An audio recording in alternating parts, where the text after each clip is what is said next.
আমি প্র্যাকটিকোর ওয়াইফ ইন্দুকণা।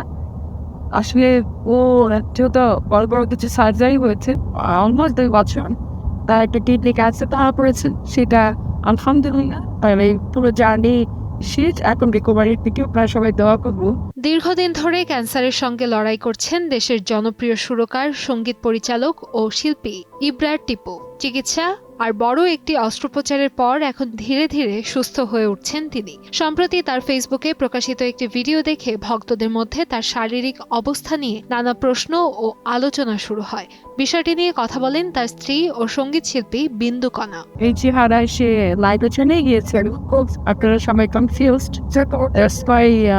সবাই কোশ্চেন করছিল যে মেয়ে এসে কেন বা মেয়ের এইরকম চেহারা হয়েছে কেন। ইবরার টিপুর ফেসবুক অ্যাকাউন্ট থেকে লাইভে এসে বিন্দু কণা জানান, প্রায় 2 বছর আগে তার কিডনিতে ক্যান্সার ধরা পড়ে। এরপর থেকেই শুরু হয় চিকিৎসা। দীর্ঘ এই সময়ে তাকে নিয়মিত থেরাপি নিতে হয়েছে। এক পর্যায়ে একটি বড় ও জটিল অস্ত্রোপচারও করা হয়। বর্তমানে ইবরার টিপু চিকিৎসা পরবর্তী পুনর্বাসন প্রক্রিয়ার মধ্যে রয়েছেন। আগের তুলনায় তার শারীরিক অবস্থার উন্নতি হয়েছে এবং ধীরে ধীরে সুস্থ হয়ে উঠছেন তিনি। এর আগে এক সাক্ষাৎকারে নিজের ক্যান্সারে আক্রান্ত হওয়ার বিষয়টি জানিয়েছেন ইবরার টিপু। তিনি বলেন, চিকিৎসকদের পরামর্শ অনুযায়ী নিয়মিত থেরাপি নিচ্ছেন, পাশাপাশি মানসিকভাবে শক্ত থাকতে নিজেকে সঙ্গীত চর্চায় ব্যস্ত রেখেছেন। নতুন গান তৈরির কাজই তাকে কঠিন সময় পার করার অনুপ্রেরণা জুগিয়েছে বলেও জানান তিনি।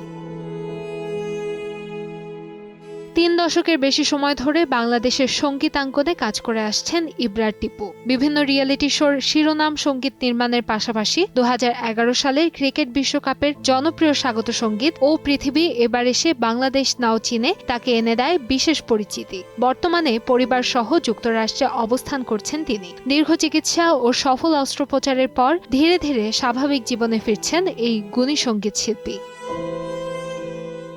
কান্তাময়ী স্নেহা, সময় সংবাদ, ঢাকা।